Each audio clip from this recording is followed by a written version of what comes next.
Rich Dad, Poor Dad. So, kumbaga para talagang God's grace talaga, no? At saka yung pag-guide ni Lord na mapunta ako dito sa industry na to. And para po sa mga bago, no, na hindi pa po to full-time na ginagawa, wala po akong kaplano-planong maging networker. Yan, no? Kasi pinag-uusapan dati, part-time, extra income. Pero nag-nurse pa rin ako noon. Nakikipower ako, pero deep inside, wala talaga sa akin na ito yung gagawin kong profession. Kasi ang tagal kong nag-aral, tapos ang nursing pa ako, high school pa lang, usapan na namin mag-a-abroad ako. So ready na talaga lahat. Pero yon, napunta ako sa network marketing, sobrang na-appreciate ko at minahal ko po tong industry na to. 'Di ba? Kaya pag pinag-uusapan na networking, hindi lang siya for me hindi lang siya pangalan, hindi lang siya yung income. So kumbaga, ito yung life's work natin, no? Kasi how many years na tayong nag-network? Naniniwala ako yung mga ilang years na rin dito nagne-network, hindi lang naman natin siya ginagawa, 'di ba? Dahil lang sa income. In the long run na habang ginagawa mo siya, um, mas lumalalim yung pagkakaintindi natin dito. Ayan. So, share ko na po yung screen ko. Marahil marami po dito na narinig na po nila yung deadly pitfalls po no ng network marketing. Pero siguro ano ko na lang, kasi hindi lang to 7, 100 to mentors. Hanggang bukas tayo dito. Hindi, joke lang. Pero more than 7, ang alam ko more than 7 tong nagawa ko, no? Pero I promise you tonight, 'di ba? Straight to the point tayo at hindi ko sasayangin yung oras po ng lahat. Ayan. So, bago natin pag-usapan yung deadly pitfalls, kailangan muna maintindihan mo kung ano bang klaseng distributor ka. 'Di ba? Kasi yung iba, pagka-join pa lang nila, di claim na kaga na ito bago kong leader. 'Di ba? So okay naman yon if you want to create yung environment and yung expectation dun sa tao. Kasi iba rin pag narinig ng tao na kiniklaim mo na leader siya. 'Di ba? So kumbaga yung tao, kusa niyang tinataas yung sarili niya para mag-live dun sa kung ano yung lagi niyong dinedeclare. Pero syempre, kailangan natin ng fact check. Ikaw mismo na nakikinig ngayon, ano bang klaseng distributor ka? Kasi baka akala mo, doon ka na sa level ng trainer or leader, 'di ba? Pero hindi pa pala talaga based doon sa actions mo. Kasi magkaiba naman yung sinasabi doon sa talagang nagagawa mo or napapractice mo. Ito, pwedeng aware ka, pero most of the time, hindi ka aware. Kasi akala mo lang, ito na ako pero hindi pa pala. Based doon sa actions mo, based doon sa kaalaman mo, 'di ba? So number one is visitor. O pag visitor ka, literal by the word itself, bisi-bisita ka lang. Minsan nandun ka, minsan wala, kumbaga kung kailan lang. Yun po yung definition ng visitor. Siguro bumibili-bili ka ng barley, pero pag visitor kasi more on hindi talaga Baka nag enjoy ka dun sa company, kaibigan mo yung nag-sponsor sa'yo. Well, kung ikaw yung type ng distributor na ganon, okay lang yan. Kasi ang importante, nakapasok ka dito sa IM Worldwide, naging member ka, 'di ba? Pero kung gusto mong kumita talaga, gusto mong yumaman, 'di ba? Umasenso, syempre hindi tayo pwedeng pabisi-bisita lang tayo.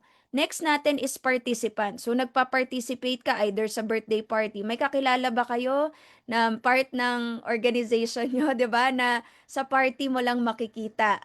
Ayan, type 1 po. Yan no, medyo natatawa-tawa kami kasi minsan vocal na kami dun sa taong kausap namin Ikaw, papakita ka lang pag birthday, ganyan no? Pero, we still appreciate them kasi at least nagpapakita. O, 'di ba? Pag nagpakita, tapos ikaw yung leader, gawin mo na yung best mo, 'di ba? Para makausap yung tao. Kasi that's an opportunity for us. Hindi naman talaga lahat ng nagiging leader, naging leader agad.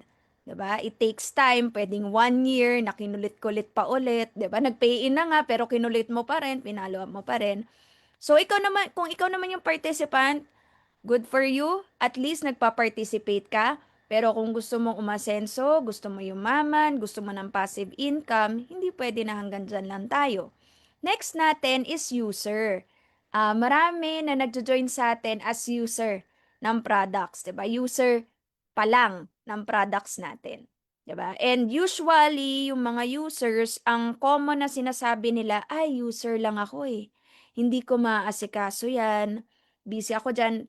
Basically, yung mga sinasabi nila, yung kadalasan na excuses kapag magpe-pay in sila, yung, "Busy ako, hindi ko linya 'yan." 'Di ba?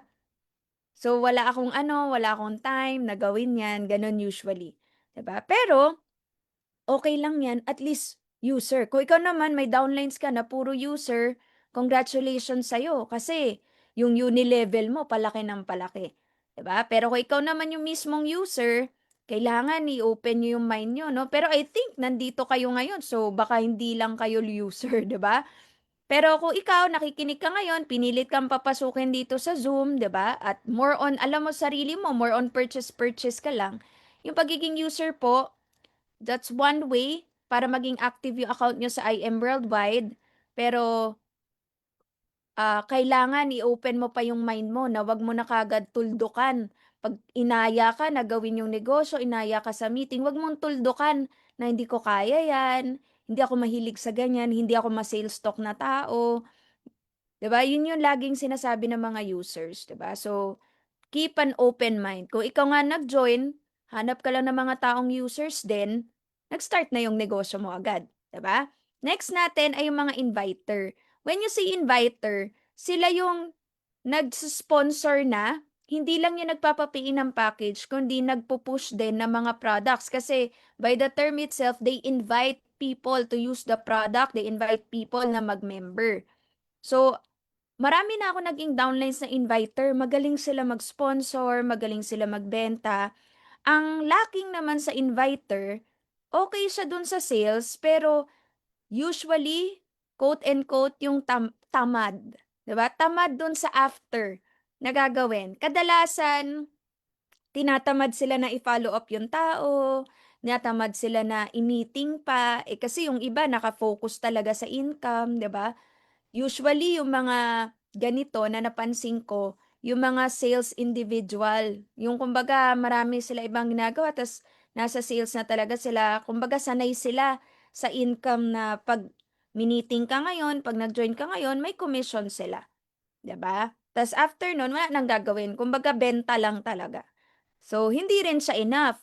Bakit? Kasi kung benta ka lang ng benta, 'di ba, hindi ka talaga madu-duplicate. Unless meron talagang mentor na magha-handle nung mga pino-produce mo. Kaya lang, hindi rin gano'n lalaki yung grupo mo 'pag gano'n kasi ikaw yung nakausap nila, eh. Malamang yung trust nila nasa sa'yo. Meron kaming ganiyang ano 'no, experience na yung mga tao nagjo-join because of that person. Kasi kakilala talaga siya, very influential siya. Pero nung siya hindi niya naman fina-follow up, nakikita rin hindi niya ginagawa kung ano yung dapat gawin like nagte-training, umattend ng mga events, nagmo-motivate, nag-a-assist, 'di ba, ginagawa kung ano yung pinapagawa sa system natin, hindi na rin ginawa nung mga downlines niya. Kasi nakikita siya, monkey see, monkey do. 'Di ba? So next natin is motivator. Ano naman difference ng inviter sa motivator? Siyempre nagmo-motivate siya. Eto yung naggo-goal ka na, na gumawa or mag-build ng relationship dun sa mga naging downlines mo na. Kasi 'di ba, 'pag mag-build ka naman ng relationship sa isang tao, kunwari nakuha mo lang siya online, it takes time, eh. So kumbaga investment din 'yan kasi imi-meet up mo, mag-e-effort ka na kulitin sila. 'Di ba? Tapos instead na for example marami kasi na magkakabarkada sila, yung crossline nila kabarkada nila. After ng long day, ng hataw, kadalasan 'di ba ang gusto mong kasama is yung mga kabarkada mo na. Kumbaga yung masaya masaya na kasama, ganyan. 'Di ba? Minsan nakakalimutan yung mga downlines, pinapauwi mo na agad. "Oh, sige, sige balitaan mo ko, 'pag may invite ka na." Gano'n 'no, gawain ng inviter 'yon. 'Pag motivator, they build relationship na dun sa tao. Kasi paano mo motivate yung tao, eh, hindi mo nga siya kilala. Sabi ka ng sabi ng isang bagay, hindi naman siya namo-motivate dun, eh, kasi wala kayong relationship. And yung mga motivator, sila rin yung nagsusumikap na magkaroon ng resulta. Kasi mahirap mag-motivate kung ikaw mismo, 'di ba, wala. Motivate mo mag-rank up, pero kahit hindi ka pa naman nagra-rank up, pero nakikita nila na talagang tina-try mo mag-rank up, 'di ba? So, mas nakaka-motivate kasi yung galaw kaysa salita. So, kung gusto mo na ma-motivate yung team mo, pakita mo sa kanila. Then, trainer. O, trainer, nagtuturo ka na this time. Isa pa yan. Yung pagtuturo po, hindi nga lang rin sa salita. Ayan, di ba? So, ang pagtuturo, kasi mostly ng learning ng tao is visual. Di ba? So, kailangan makita ka nila. You train them na kasama mo sila. Di ba? Una nga, magkasama muna kayo eh. I remember nung nagsa-start ako, hindi pa ako marunong mag-talk. No, siyempre, hindi pa ako marunong mag-talk, no? Pero sa second or third day, natuto na ako mag-talk. Bakit gano'n kabilis? Kasi aside sa sinanla ko lang yung kwintas para makapag-join, eh, naturuan ako nila mentor pitch nung sponsor ko talaga kung paano, dahil ang dami nilang talks. Tapos sabi niya, "Shadow ka muna dito isang buong araw." Tapos ang daming talks, iba-iba. Minsan nga, kasi dalawang ano yun eh, dalawang mentor eh, si Mentor Peach at saka yung nag-direct talaga sa akin originally, yung sa previous company namin. So may talk yun, tapos may talk din sila Mentor Peach. So grabe naman kung hindi ko pa matutunan yun, ilang ilang talks na yung napanood ko, mga 7 talks, o 'di ba? Eh, 2 araw yun. O, so doon natututo yung tao na nakikita nila sa'yo. Ganon din sa mga events, nakikita nila, papa-event ka, ano yung ginagawa nyo doon. Ganito rin sa Zoom meeting, 'di ba?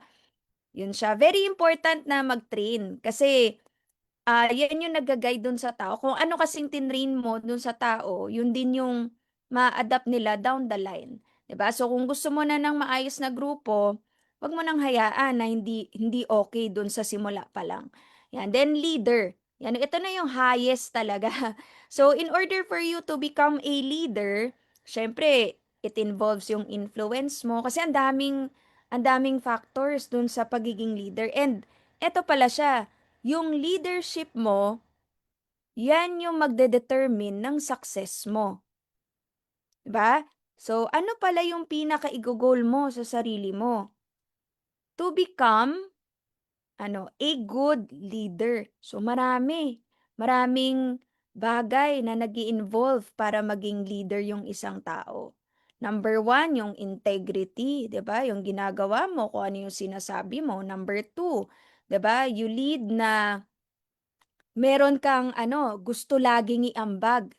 Yan 'no. So kung meron dito na nakabasa na ng book ni John Maxwell about leadership, sobrang dami. Pero hindi ka pwede na makamiss dun, okay? So at some point 'pag may nami-miss out ka dun, um, maapektuhan, 'di ba, yung success ng grupo mo. Kasi eto pong network marketing is about influence po 'to. Meron ba dito na sinasahuran kaya nandito ka ngayon? 'Di ba wala. Through influence siya, 'di ba? So, ang goal natin lahat ay maging leader at mag-produce ng mga leaders din. When you say leader, hindi papayag yan na walang resulta, nag-o-overlook sa team niya, nagbibigay ng direction sa grupo niya, 'di ba? Knows the way and sees the way, tinuturo niya yung way dun sa mga downlines niya. The same time, leader is a good follower din, 'di ba? At ang leader laging nasa isip niyan, ano yung pwede kong iambag? Yan no, isa yan sa nasa law. Hindi pala pwedeng maging leader ka na ang iniisip mo lang lagi, ano bang pwede kong makabig dito? Hindi. Kailangan kahit walang nagsasabi sa iyo, marunong ka, ano ba yung kaya kong ibigay dito sa table, sa organization na kung nasaan ako ngayon, 'di ba? So, kung ganun yung thinking mo, alam mo na itong I am worldwide, negosyo mo siya. 'Di ba naiintindihan mo na, na ikaw magpapasabog nito, kailangan may ambag ka sa sarili mong genealogy, 'di ba? So kailangan i-determine mo siya. Ngayon kung nahihirapan ka, talk with your mentor. Mens, ano na ba akong type of distributor sa palagay mo? Ano ba yung mga kailangan ko pa? Kasi gusto ko talaga maging leader ako eh. Yan. So communication is the key. Ayan. So ano ba yung mga 5 levels of leadership? Bigyan lang natin ng sample, 'di ba? Yung iba nahihirapan pagdating sa ganyan. Sabi, bakit gano'n? Hindi ako sinusunod ng downline ko. Ako mens nababastos ako eh kasi bakit dumidiretso sa sayo, ganyan, yung bago niyang pay-in, o kaya naman parang feeling niya pinapakisamahan lang siya ng downline niya pero ayaw pa rin sa kanya magpa-mentor kapag gano'n. So, depende kasi yun. Yung leadership kasi, ina-earn po siya. 'Di ba? I've experienced before na yung mga downlines ko, naunahan nila ako. And that is, ano, kumbaga, naunahan nila ako. Tapos yung buhay ko that time, parang tinatry ko naman, pero talagang naano ko dun eh, yun talaga yung reality ko. Yun, pero nilalaban ko siya, 'di ba? And may time before na naintindihan ko kung bakit hindi sila sa akin gano'n ka lumalapit, hindi sila nagpapa-mentor masyado sa akin kasi mas grabe yung resulta nila sa network. Pero nung naintindihan ko yung nag-aral ako about leadership, ganyan. Sabi ko okay lang. Basta kailangan bilisan ko lang, 'di ba? And always lang na eto, sa umpisa kasi position eh. Kumbaga walang choice, yun yung position mo, ganun tayo sa genealogy, 'di ba? Eh we respect naman din yung position dito. 'Di ba? Next natin, yung second pala, kung okay kayo ng downline mo, permission yun, relationship, 'di ba? Next, production, yung results. Eh, 'di ba, based sa formula ng IM Worldwide, kailangan talaga may resulta ka eh. Paano ko gagalangin ang mga downlines ko yung dito sa IM na? Ayan, kasi back to zero nung sa IM eh. Kung sila naka-sports car na, ako wala pang sasakyan, nagko-commute. So, naintindihan ko yon. Pero hindi ibig sabihin nun na mag-iimo ka na lang dahil ganun, 'di ba? So, kailangan ilaban mo. Tapos, ikaw, kailangan genuine ka lang rin na tumulong sa kanila. Isipin mo pa rin, o sige, kung ano lang yung kaya kong mabigay ngayon, di ibigay mo, 'di ba? Then people development, 'di ba? Nakikita nila na may nagagawa ka na add value ka, kaya nga 'di ba? Isa rin sa mga traits ng leader nakikita niya ano ba yung kaya kong ibigay dito sa table? Ano ba yung maaambag ko? Ano yung mabibigay ko dito sa organization ko? Or kahit sa grupo ng upline ko, ano ba yung mabibigay ko sa kanila? 'Di ba? And kasi pag nakita 'yon, meron ka ambag dun sa grupo eh. Nakikita 'yon ng downlines mo, 'di ba? Then pinnacle, yun na yung respect. People follow you because who you are and what you represent, 'di ba? So marami ng ganong mentors dito, 'di ba? Pero syempre lalayo pa ba tayo yung mother mentor natin, si Mentor Peach, 'di ba? Kasi pag dumating ka sa ganong klase ng leadership, either sa tao or nakikita ng tao, 'di ba, na sa organization mo may nasa pinnacle ka ng leadership, 'di ba? Mas madaling maka-attract ng iba. Great leaders do more than achieve personal success. They create greatness in others. So, ang key pala dito guys, yung ano natin, product natin. Yung product mo na bagong leader. Ayan. So, ano ba yung mga pitfalls, no? Sa pag-goal mo na maging successful sa IM. Ayan, na maging leader ka, mapunta ka dun sa pinnacle. O, number one is joining. Saan na ba yun? Joining multiple opportunities. Ang original talaga nito, joining multiple companies. Pero ito, sama na natin lahat. Joining multiple opportunities. Ito, naintindihan ko, nasa IBP natin. Kaya kung ano mang ginagawa mo ngayon, gawin mo pa rin siya, isabay mo yung IM Worldwide. 'Di ba? Um, for example, nagtatrabaho ka, yung ginagawa mo, pwede mo pa rin gawin. Totoo yon. Pero ito na yung pinag-usapan natin sa konteksto na gusto mong maging successful talaga sa IM, as in hindi lang extra income. Okay, clear tayo do'n, kung extra income yung habol mo, walang problema, sige go, 'di ba? Pero kung gusto mo yung long-term income, yung darating yung time kahit yung pamilya mo makikinabang, maganda yung buhay na makukuha nila from IM Worldwide, hindi pwede na sobrang dami guys.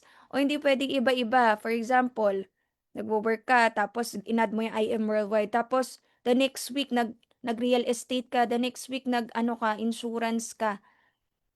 Yung isa pa nga lang hindi mo pa na-workout, 'di ba? Nakakita ka na ba ng mga negosyante na first business nila, yung hindi pa talaga sila successful, yung unang bukas pa lang nila nagbukas ulit ng bago.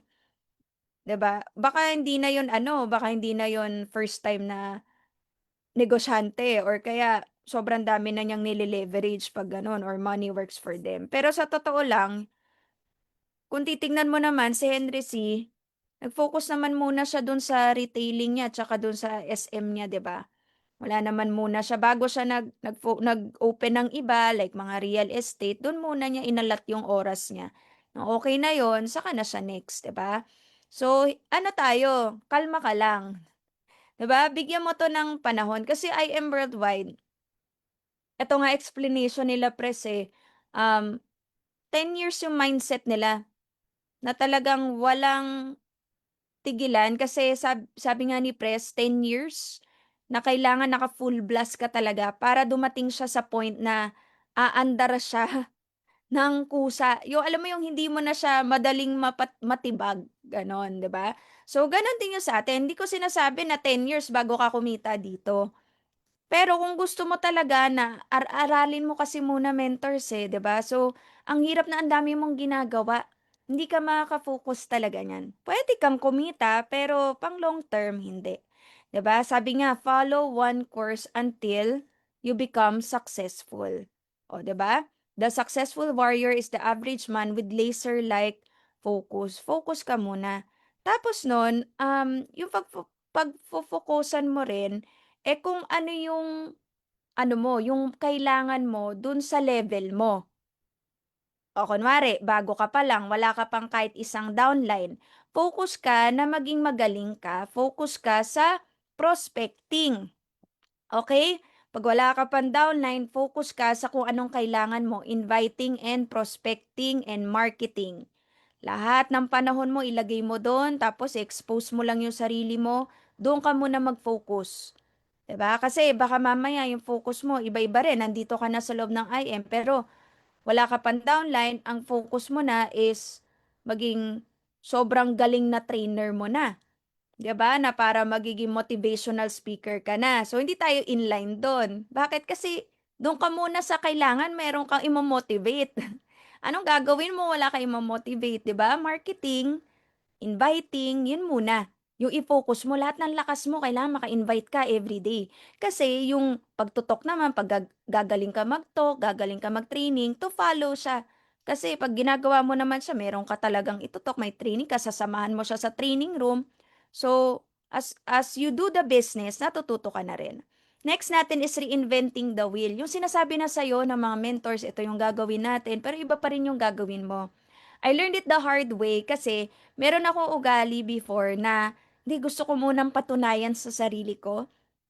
Iba 'to, iba 'to dun sa client na yon. Oh, isang example nun yung hayaan mo na siya mag-refer kahit hindi pa siya member.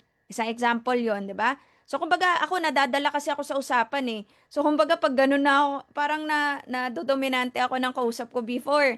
So pag kunwari ganun yung sinabi niya, susundin ko rin siya. 'Di ba? Hindi ko ilalaban na mag-join muna siya. O ang ending, ang dami naming natok pero siya mismo hindi rin siya nag-join, wala ring nag-join, 'di ba?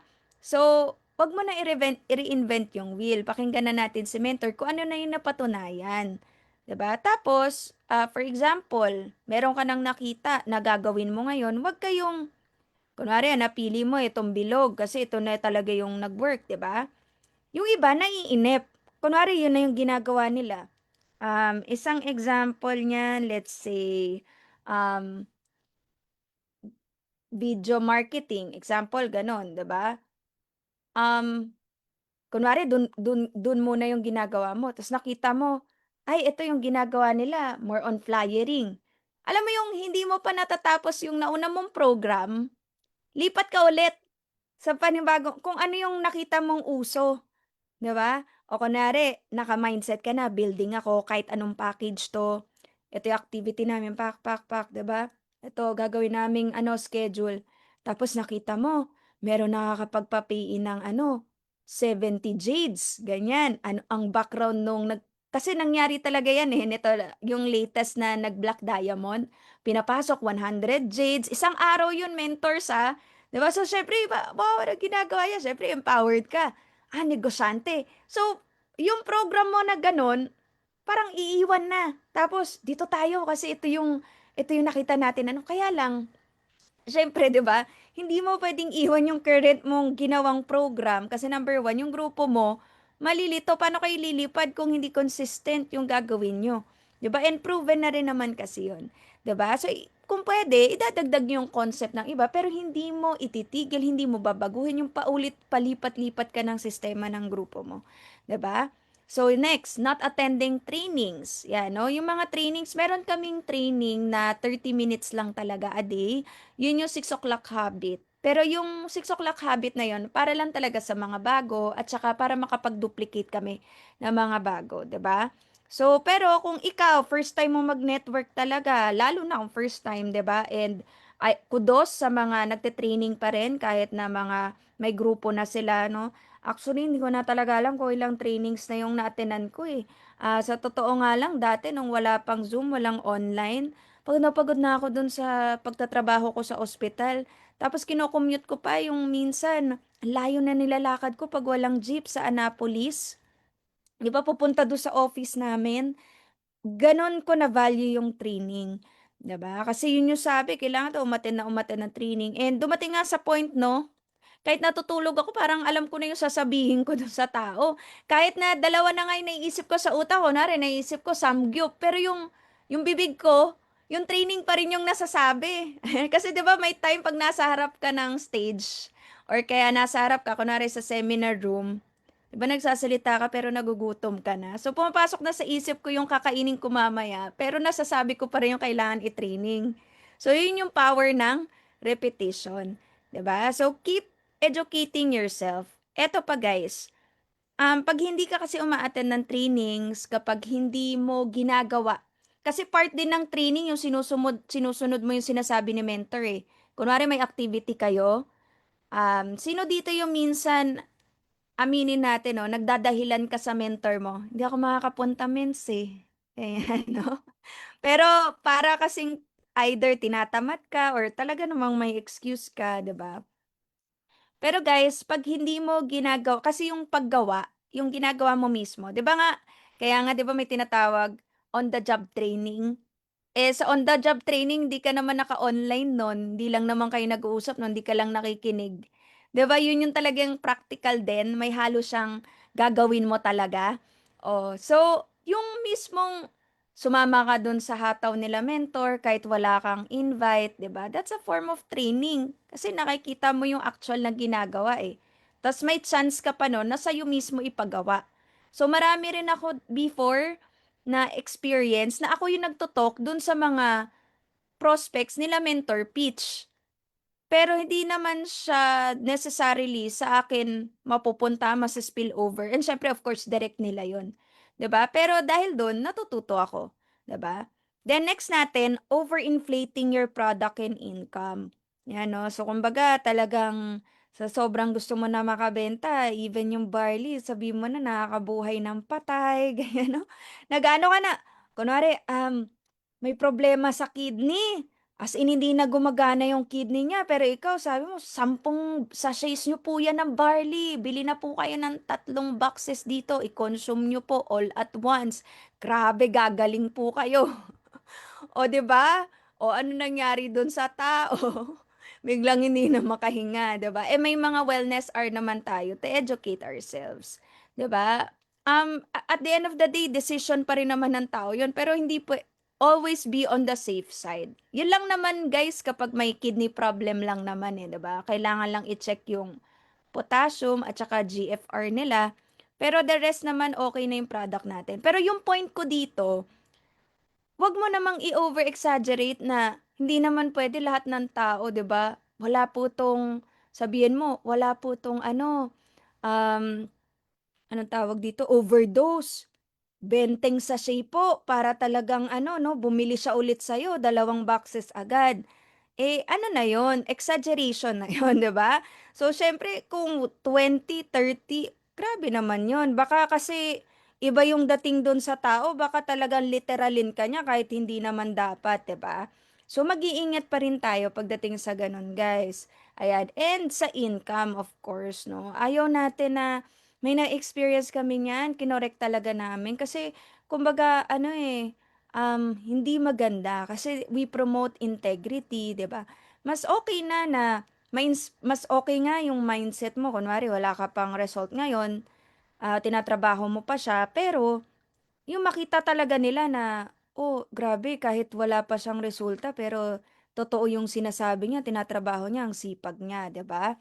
So, o kaya kung talagang wala ka pa result, manghiram ka muna ng result sa mentor mo. Kaya nandun nga tayo eh. O kaya naman, magpa-share ka dun sa mga crossline, sa mga ibang ka-team natin. More than willing to share naman lahat. 'Diba? So, wag na tayong mag-imbento ng mga kung ano-ano. Yan, no? Kasi malalaman din nila. 'Diba? Mamaya, kiniklaim mo la, grabe po, no? Dahil dito sa IM Worldwide, naka-eroplano na po ako, ganyan 'no, nakayate na po ako. Tapos 'pag tinignan ka naman parang parang galing lang 'to dun sa may ano ng jeep, ganyan. So, kailangan naman yung totoo guys, 'di ba? Oh, next, neglecting personal sales. 'Yan 'no. So, pagdating ng sales kasi hindi lang siya yung pagbebenta-benta ng products. Kailangan nagso-sponsor ka pa rin up to now. Kaya nga 'di ba yung rank up natin, pataas ng pataas yung kailangan na taong sponsor mo plus the RQV, 'di ba? Tapos yung iba dumadaing sila, "Ay wala akong panggalaw mens, wala akong ganito, kulang ako ng budget." Ito yung solusyon dun, kailangan may personal sales ka pa rin. And I'm also talking dun sa mga may residual income na, yung may mga grupo na, 'di ba? Kasi magiging outdated ka po eh pag naging napunta ka lang dun sa managerial stage or kaya feeling mo manager ka na lang ng grupo mo. Magiging outdated ka. O nangyari yan sa akin nung kakapanganak ko pa lang. Ayan no, naging parang hindi hindi ko maano, sabi ko, "Bakit parang na-amnesia ako sa networking?" Ganyan, bakit? Kasi hindi ko siya, eh, 'di ba? Sasagot lang ako ng mga questions ng downline kasi nasa bahay lang ako no'n, eh. Sagot ako ng questions nila, tapos ko-coordinate, conflict resolution, more on gano'n na. Kumbaga naging manager ka na, hindi ka na talaga naging leader. 'Di ba kasi 'pag leader ka, ikaw yung namumuno, eh. May sales ka dapat, 'di ba? May bago kang bini ng mga leaders. Magiging outdated ka 'pag gano'n kasi do'n pa lang sa simpleng marketing, ano na ba yung bagong marketing ngayon, 'di ba? Hindi ka updated kasi hindi mo ginagawa mismo yung negosyo. So, kailangan if you want to become a good leader, 'wag mo i-neglect yung personal sales kahit na may kinikita ka na. Mentor pitch, may first story na mansyon, 'di ba, naka-Ferrari Portofino, naka-ads pa rin, sponsor pa rin, gumagawa pa rin ng mga reels niya, puwede namang hindi na niya gawin 'yun, eh. 'Di ba? So, kumbaga kung simpleng tao ka lang yung kinikita ni Mentor Pitch, okay na, eh, 'di ba? Sarap na ng buhay niya. Gano'n din with the other top mentors sa IM. Pero bakit ginagawa nila? 'Di ba? Kasi hindi puwedeng hindi. Kasi this business is about leadership, 'di ba? Next natin is ignoring the needs of your by the way 'no, balik ako dito, hindi ka mauubusan ng panggalaw hangga't na-apply mo 'to. Sino yung bebentahan ko, mentors? Lahat ng taong humihinga. Ay wala nag-i-inquire sa online ko, eh. Sino ba nagsabi maghintay tayo na mag-i-inquire sa online? Lumabas ka ng bahay, merong bibili ng barya, napaka-imposible naman na wala, 'di ba? Basta equip ka dun sa knowledge. Ayan 'no, mga kamag-anak mo pala, mga dating kakilala, 'di ba? Then eto next, ignoring the needs of your team. So for example, eto naman 'no, kasi kunwari meron kang dalawang downlines or isang downline, team na kayo kasi hindi na lang ikaw mag-isa, 'di ba? So dapat inaalam mo kung ano rin kailangan ng grupo mo. For example, yung team mo nasa prospecting stage pa lang sila kasi wala pa naman silang downline. So ano yung kailangan ng bago mong team ngayon? Exposure, 'di ba? Environment and yung knowledge sa prospecting, inviting, at saka sa marketing. Yun yung kailangan nila. O what if may isa ka namang grupo, nasa ano na sila, no? Nasa stage na sila ng, um, tawag nito, nasa stage na sila na nagde-develop naman sila ng bagong leaders nila this time. O ano namang kailangan nila dun? Baka kailangan nila ng help dun sa leadership part naman. O, 'di ba? So, kumbaga, sa pag-handle naman nung core nila dahil naghahanap sila ng core. So, iba-iba kasi ng stages. Baka yung iba nasa establishing stage pa lang sila. May bago ka, nasa prospecting stage. So, hindi mo pwedeng i-ignore yon na, ay hindi, okay na ako, may grupo na ako. Alam mo yon, kumita ka lang konti ng passive income, feeling mo, grabe na yung grupo mo, mala MVP na, 'di ba? Relax, relax ka na. Hindi, sila na hindi nga sila marunong mag-training. Baka yung influence nun dun sa core nila, hindi pa ganun kataas. So, anong kailangan mo gawin? Pwede kang pumasok dun, 'di ba? Kung ano yung kailangan ng grupo mo. Um, Nasa part din yan ng leadership, 'di ba? Na kailangan nakikita mo kung ano yung kailangan. Meron kang eye dun sa potential and eye dun sa needs or mga kailangan ni-improve dun sa grupo mo. Ayan, no? So, very important yan, guys. The next, isa natin is always comparing. Always comparing. O, kino-compare mo yung grupo mo sa ibang team, kino-compare mo yung big team mo, mother team mo sa ibang team, yung ways nila, kino-compare mo sa crossline mo. So, eto siya guys, it's always, ba yun, saying, it's always greener at the other side.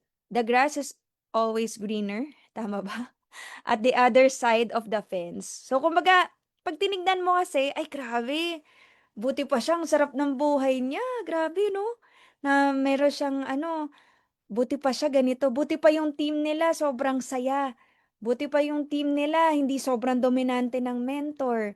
Buti pa yung crossline ko naka-jackpot siya kaagad. Ano bang tawag sa ganun? Yung parang inano mo lang, parang nakuha mo lang ng mabilis, natsambahan, 'di ba?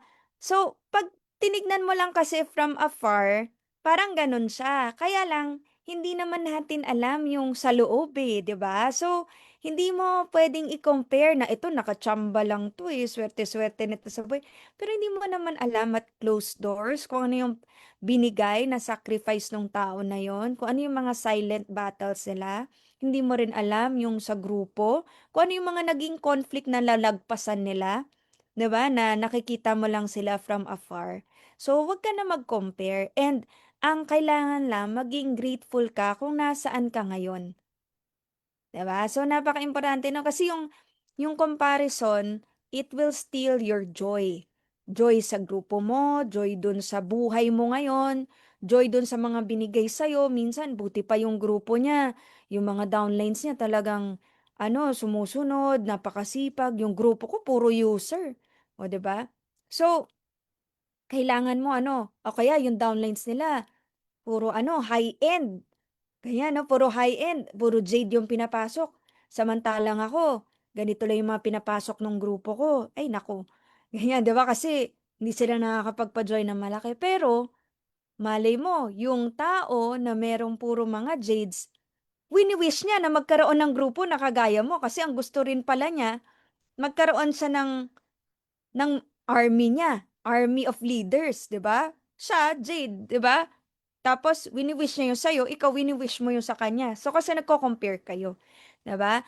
So, para hindi ma-steal yung joy mo, na ma-appreciate mo yung moment, kailangan mo maging grateful and stop comparing, 'di ba? Appreciate your team na meron ka. Kailangan ma-appreciate mo yung grupo natin, 'di ba? Na eto nga, may kausap ako last time, network leader na rin. And then maging honest na lang rin ako sa inyo, network leader na yung kausap ko, may mga resulta na rin, ganyan. Pero pinag-iisipan niya kasi kung magjo-join siya sa akin or kaya magpapa-001 daw siya. So, I have nothing against that. I respect him, 'di ba? Pero yun nga, nung nakausap ko naman si Mentor P, sabi niya, okay lang yan kasi nasa tao pa rin yung decision, number one. And number two, eto lang yung team natin, it has a lot to offer.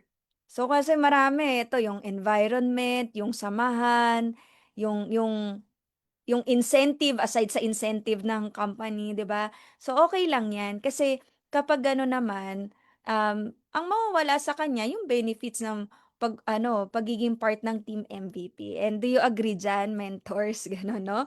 So, gano'n siya. So, depende lang naman 'yun sa tao. Pero, 'yun nga, 'wag na nating i-compare na bakit si ganito may ganyan, si ganito. So, 'pag gano'n kasi, wala kang mapupuntahan, nasasayang yung oras mo.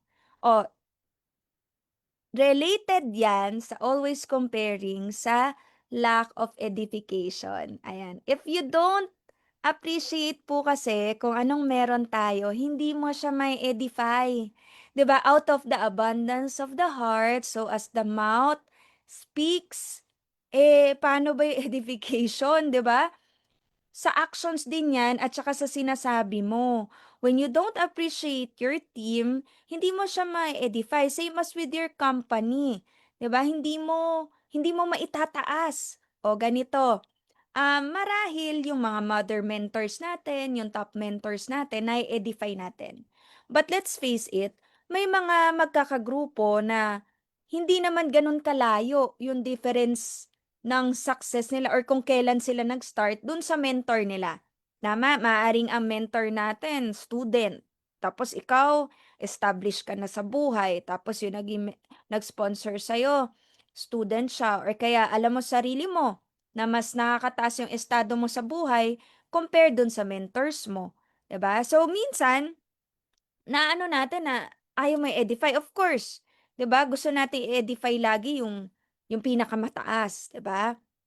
Pero para pala mas maging madali at smooth, 'di ba? Ako yung mentor mo naman, ginagawa niya yung best niya, tapos dapat naman talaga rin siyang tularan dito sa business.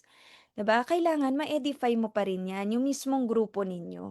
Kasi walang ibang mag-e-edify sa'tin kundi tayo-tayo lang rin, 'di ba?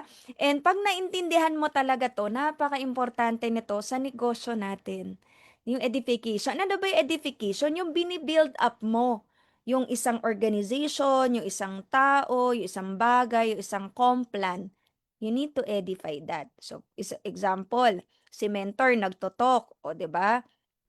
Hindi man makita sa salita mo, pero kukunan mo ng tubig si mentor, 'di ba? Tutulungan mo siya sa gamit niya, 'di ba? Of course naman, ano naman, 'di ba? Kahit hindi mo naman iniisip edification, 'di ba? Gagawin mo naman dapat talaga 'yon kasi nagbigay ng oras yung tao, client mo 'yan, 'di ba? Tinutulungan ka niya dito sa business. Pero para lang bigyan natin ng pangalan, para maging clear, for the sake of learning, 'di ba? You edify a person na napaka-importante niya, na grabe yung value niya. Kasi pag yun yung ginawa mo, yun din yung magiging mindset ng invite mo, yun yung magiging mindset ng downline mo. Dapat kong pakinggan si mentor. Grabe tong grupo namin, sobrang lakas ng grupo namin. Kasi yun yung magbibigay ng moral dun sa team mo. O example, hindi mo ini-edify yung mentor mo, nakita mo lang sa gilid. 'Di ba? Wala kang bala. O paano pag hindi ka na pinapakinggan ng downline mo, wala ka ng bala. Sinong aakyatan mo, si mentor pitch agad? Kami nga na core team, kailangan pa magpa-schedule doon. 'Di ba? Hindi rin naman yun bababa ng sobra ng wala lang, 'di ba? Kasi nandyan pa nga yung mga ibang mentors. Kumbaga, masasagasaan niya yung leadership ng ibang mentors, 'di ba? At hindi niya rin kaya. Kahit sobrang galing mo, tapos lahat, 10,000, 100,000, lahat dederecho sa'yo, hindi mo pa rin ma-handle yun lahat. 'Di ba? So, ang sikreto para po lumakas lalo yung grupo mo, yung downline mo ma-empower, edification po talaga. Edify your team, edify yung mga trainings natin, edify yung trainer. Wag kang mamili ng i-edify mo. Yung mga trainer dyan, hindi naman pagsasalitain ng IM yan sa harap kung wala naman din napatunayan, 'di ba? Edify mo lahat ng pwedeng i-edify, especially your team. Hindi yung pag may kausap kang downline, sasabi mo, "Ah, grabe no, alam mo, at least sa kabilang team ang saya nun." Pag ganun, sinisira mo yung negosyo mo. Ikaw na mismo ang sumisira sa business mo. 'Di ba? So, clear naman po tayo, no? So, from now on, kailangan we need to edify each other. 'Di ba? Hanapin mo kung ano yung na-appreciate mo dun sa tao na yon, na-appreciate mo dun sa grupo nyo. Kailangan ano 'no, overflowing para lumabas sa'yo, nanggigigil ka, na-appreciate mo sa I am worldwide. Next natin is small time attitude.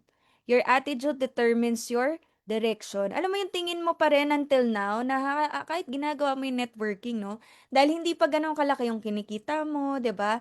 Tingin mo parang small time business 'to, 'di ba? Pero believe me po, 'di ba, as sa mindset ko dati na abroad talaga, ayan 'no, hindi ko 'to gagawin kung hindi ko talaga naintindihan kung ano yung kayang ibigay ng network marketing. Imaginein mo, ang SM na lang, 'di ba? Wala namang branch sa Africa, eh. 'Di ba walang bibili sa kanila na taga-Africa, yung IM meron ng nag-start ngayon. Meron tayo sa Africa, meron tayo sa Europe. Hindi hindi nag-took ng 50 years para mag-expand ng gano'n yung IM worldwide, 'di ba? Small time business pa ba 'yun, yung mga nangyayari sa atin ngayon? Pinapa-raffle lang 3 million sa Project 001. So, hindi po small time 'yan. So, kumbaga, depende kasi 'yan sa pinanggalingan natin, eh, iba-iba tayo ng pinanggalingan. To be honest with you, isa rin ako sa may small time attitude before. Kaya nga sabi ko 'pag nag-suffer ako, sabi ko, "Grabe yung 200,000 sobra-sobra na 'yan sa isang linggo, ah." Naiisip ko, eh, dumating yung time, oh, flash out max out. Max out, bakit? Kasi yung pumasok pang 400,000 o tapos yung ano mo lang Sapphire, o 'di ba? So yun, 'pag small time attitude ka, malaki yung cost nun sa'yo in the long run, 'di ba? So kailangan maano 'no, kausapin mo lagi si mentor. Kapag parang ang tawag ko kasi diyan kapag ganyan, 'pag nata-trap yung utak ko, parang may sakit ako mentally, ganyan 'no, kailangan lang gamutin. Or kailangan kausapin sila mentor, kailangan ko expose yung sarili ko sa mga taong leaders na rin sa network marketing, yung mga resulta nila para mag-stretch siya. Ayan. So, yung exposure po napaka-importante. So, you need to expose yourself. Kapag nakukulangan ka, 'wag ka magtago sa bahay niyo. Lumabas ka, pumunta ka ng office, makipag-usap ka sa mga mentor, manghingi ka ng time sa mga mentor, bilhan mo na lang ng kape para dun sa oras na makipag-usap ka sa kanila, 'di ba? So it will determine your direction. There's no such thing as small-time business, only small-minded people. Yan 'no, nung dati ang tingin ko hanggang 700 kasi dati nung first company namin isang account 720,000 lang puwedeng kitain, eh. Pero nung wala pang IM nun, nakita namin sa ibang bansa 1 million pero US dollars. So sumabog yung utak ko, sabi ko, "Talaga posible ba talaga 'yan?" Sabi ko, "Sobrang dami naman ng pera nun."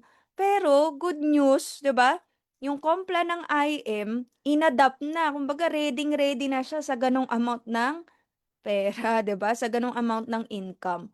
The next natin, last po, ito is the burnout. So, hindi ko na lang ipagko-comment dito kung sino nakapag-try na ma-burnout, 'di ba? Pero I think at some point lahat ng mga naging leaders dumating din diyan. Kasi sa totoo lang, hindi naman po talaga madali maging successful. So, ano ka, eh, kumbaga isa-stretch ka to your very core, 'di ba, nung pangyayari na kailangan it's a mental battle and emotional battle po kadalasan, 'di ba? Kasi for example, para po maka-relate yung sobrang bago pa lang, yung point na parang nabu-burnout ka dahil feeling mo lang ang dami mong kinakausap kahit yung mga closest sa'yo hindi naman nagjo-join. So, parang feeling mo nauubos ka kaya nga burnout, eh, nauubos na yung fire, 'di ba? So, at some point nangyayari siya. Ano po yung pinakamabisang gamot sa burnout? Invite po talaga and activities. Kasi, kapag nada-down ka, okay yun 'no, rest if you must but never quit, okay? Puwede kang mag-rest, puwede mong itulog muna, ganyan, 'di ba? Or kaya relax ka muna ng konti, pero hindi siya productive. Hindi talaga siya productive, pero magiging productive yung rest mo kapag yung rest na yon na-fuel ka ulit ng or kaya na-recharge ka ulit, 'di ba? Nanood ka muna ng Netflix, ganyan 'no, pero hindi siya kasi productive. So kung matagal mo siyang gagawin, it will also cost you. Made-delay ka, 'di ba? Pero ang kailangan hindi ka talaga mag-quit. Anong gamot 'pag nabu-burnout ka? Invites. Napakamabisang gamot, magka-invite ka, "Meds, hindi nga ako magka-invite, eh." Eh, di mag-focus ka dun, magka-invite ka. Kung hindi ka pa talaga magka-invite, ang tanong ko sa'yo, ano ba yung ginagawa mo? Para bakit yung iba may invite, ikaw wala? Oh, so kung gano'n, i-question mo lagi yung sarili mo, "Pero bakit siya may kausap? O 'di ba, wag mo na i-entertain yung iba kasi 'pag ganyan may iba pang papasok, eh. Tapos one thought leads to another, nagiging trail of thoughts na siya sa'yo, 'di ba, hanggang sa wala na, naging negative ka na, nawalan ka na ng pag-asa. So ganito ang gagawin mo. 'Pag feeling mo nabu-burnout ka na, wag mag-reply kay mentor, wag kang magmukmok sa bahay, 'di ba? Kahit na parang, ang sarap-sarap magmukmok na lang sa bahay. I remember before, nasa ano pa 'to 'no, dati pa 'to, ayoko nang pumunta sa Sizzle. Kasi yung mga ine-expect ko na konti pa lang naman kasi yung downlines ko that time, yung mga ine-expect ko na pupunta, biglang hindi napupunta. Tapos parang nahirapan pa ako nung dati sa first car ko. First car ko kasi sa network marketing talaga yung Day Elantra. So ayoko na talagang pumunta, parang, ayoko na pumunta, ganyan 'no. Wala ng energy na pumunta, ayoko na kasi wala naman na rin pupunta. Pero pinilit ko lang yung sarili ko. Sabi ko, sige, ako yung general ng army na ibibuild ko. So, hindi pwede, 'di ba? Kasi pag yung general pa yung nawala, wala na talagang lahat. O, so sabi ko, di pinilit ko pa rin yung sarili kong pumunta. And wala namang grabing nangyari sa akin after that. Pero yung bigat ng pagka-burnout ko after ng sizzle, hindi na siya gano'n kabigat tapos meron na ulit na konting fire ng hope ulit. So kumbaga hindi naman siya life-changing nung pumunta ako dun pero, nakatulong siya, 'di ba? So, 'wag mong itago yung sarili mo 'pag parang nabu-burnout ka, keep pushing yourself and lagi mo isipin bakit mo ba 'to ginagawa. So alam ko ano-ano na yan, eh, sobrang gasgas na yan, eh, deepest why, pero lagi lang yan iisipin mo yung oras, madaling lumipas yan. Hindi natin alam kailan mo hawak yung buhay mo, 'di ba? Anytime, anyone can go. Walang nakakakontrol niyan, walang makakapagsabi niyan unless may taning na sa buhay yung tao. 'Di ba? Yung loved ones natin, wala ding nakakaalam nun. So, kailangan, pag nabu-burnout ka, balik ka lang lagi, bakit ko ba 'to gagawin? And then, always pray to God. Kasi siya lang talaga magbibigay sa atin nung means, yung energy na meron tayo, 'di ba? So, pray ka lang kay Lord. Hindi mo man ma-solve lahat ng problem mo, 'di ba? Kasi tao lang naman tayo, 'di ba? Pero give yung ibang burdens mo kay Lord kasi hindi natin siya kaya as a person kahit sobrang galing mo pa, 'di ba? So bigyan mo si Lord. Yung iba kasi, 'di ba, pag leader ka na, parang feeling mo, 'di ba? Ito narinig ko 'to minsan eh, na parang feeling ko kasi mens ano, sa akin na ako na lang pinaghuhugutan ng grupo ko, feeling ko sa akin sa balikat ko lahat sila nakasandal, gano'n, 'di ba? Sino dito yung mga leaders na gano'n din yung naramdaman nila, yung leaders ko sa akin umaasa, ganyan. Well, at some point, yes, kasi tinitignan ka nila, ikaw yung nagli-lead sa kanila. Pero para sa akin hindi totoo yun. Kasi hindi mo kaya na sa balikat mo lahat yung buong grupo mo. Si Lord ang kailangan na kasama mo, 'di ba, para magawa mo 'yun. Kasi 'pag 'yun yung thinking mo, mabibigatan ka, eh. Feeling mo na sa'yo yung buong mundo, 'di ba, 'pag na umakyat sa'yo yung downline mo tapos lagi may mga problema, 'di ba, you're always there to help. Pero hindi, eh, hindi talaga, hindi siya kaya kung ikaw lang lahat. Eh, paano kung nagsabay-sabay yung ibang leaders mo na gano'n, o 'di ano mangyari sa'yo? Eh, 'di burnout ka. O 'pag ikaw yung na-burnout, lalong kawawa yung grupo mo, 'di ba? 'Pag ikaw yung naubos, lalong kawawa yung grupo mo, 'di ba? So bigyan mo si Lord, ibigay mo, i-lift up ninyo kay Lord. Kung ano man yung bigat, yung kung minsan naririnig ako depression, 'di ba? Yung mga ganon, kasi hindi naman biro yun, guys, eh. But it really happens, 'di ba? Ina-acknowledge natin na it happens. Pero doon napapasok si Lord sa buhay natin.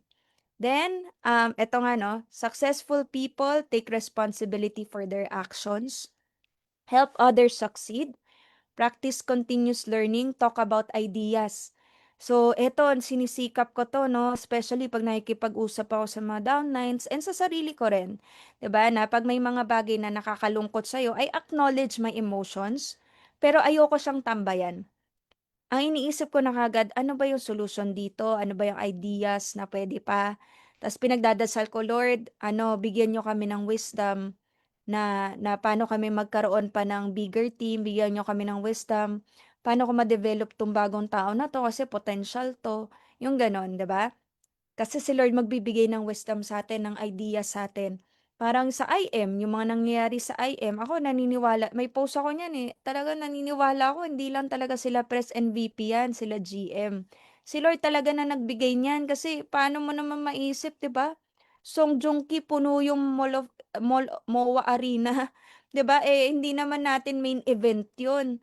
Ano lang yun, eh, kumbaga promotion lang yun ng IM, eh, 'di ba? Set goals and develop life plans, have a sense of gratitude. Nauta na rin ako dito dati, yung gratitude. Lagi yang sinasabi sa akin eh, 'pag ganyan yung nararamdaman mo, hindi ka grateful. Sabi grateful naman ako. Hindi ka talaga grateful, 'di ba? Naggaganon. Pero may time 'di ko na pinapakinggan si mentor pitch before, eh, kasi yan na naman sasabihin nito, paulit-ulit na lang, 'di ba? Pero sa totoo lang totoo siya, eh. Paggising mo sa umaga, hindi mo pa nakuha yung gusto mo, marami kang pinoproblema na bayarin, 'di ba? Tapos hindi tumuloy yung talk mo. In-expect mo na yun, eh, "Give me 5 mo na sana, just for you mo na." Tapos biglang sabi, "May kausap ako, kamag-anak ko pala member na." Kanino nangyari yun? Naku, grabe 100 beses na ata nangyari sa akin yun, 'di ba? Kahit may resulta na ako, 'di ba? Pero 'pag dun ka kasi nag-focus, 'di ba, masyado kang kinain nung sa negosyo natin, parang ano ka, eh, parang feeling mo napagsakloban ka ng langit at lupa. Pero have a sense of gratitude na humihinga ka ngayon, pagmulat ng mata mo nagising yung anak mo, nagising yung magulang mo, nandiyan kayo magkakasama, may bahay ka, may kinakain ka pa rin naman, 'di ba? Kahit nahihirapan ka.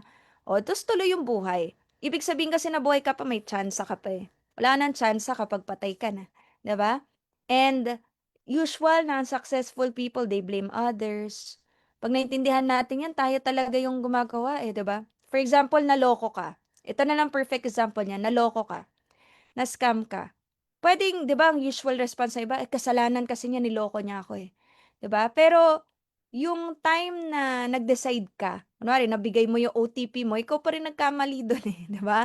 Ikaw pa rin nakapagbigay may kasalanan talaga yung taong yon. Pero at some point meron ka rin talagang participation dun, 'di ba? So, yung mga nangyayari sa'tin hindi naman perfect ang buhay, maraming challenges. Pero hindi rin kasi makakatulong if we blame other people eh. So sarili lang natin. Want others to fail, yung iba, 'di ba, ayaw nilang malagpasan sila ng downline nila, yung mga overshadow sila, 'di ba? So wag ganon. 'Di ba? Maging happy tayo para sa ibang tao kasi kung dumating yung time na oras nung tao na yon na maging successful ngayon, darating din yung time mo.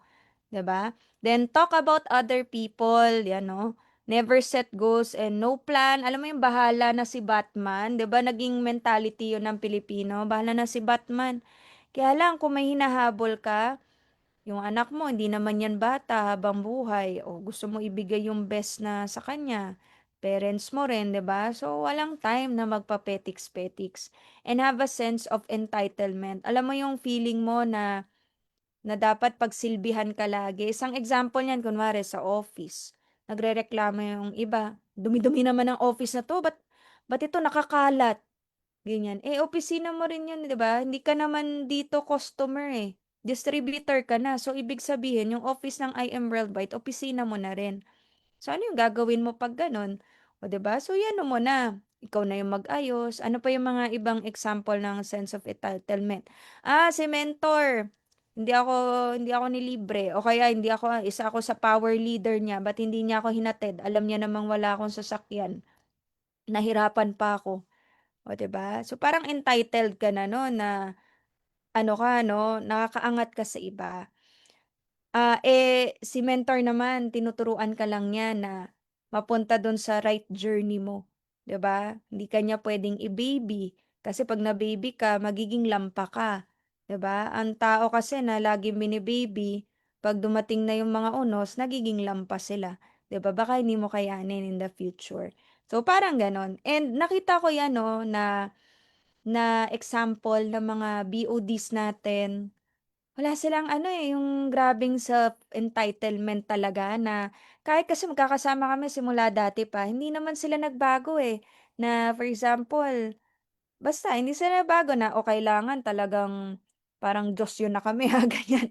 So hindi gano'n, walang gano'n, 'di ba? Tapos tip ko lang rin dito, always be blissful. So ano pong ibig sabihin ng blissful? Meron ba nakakaalam dito ng blissful? Alam mo yung kailangan pala kahit anong nangyayari sa buhay natin hindi nawawala yung joy mo, 'yan. Kasi yung joy mo nasa loob siya, So 'pag natutunan pala natin yon yung blissipline na tinatawag 'no, blissipline, yung may disiplina ka sa pagiging blissful. Lagi mong control yung sa'yo. 'Di ba, yung peace mo, yung happiness mo, 'di ba, napoprotektahan siya kahit sa anong mangyari sa paligid natin.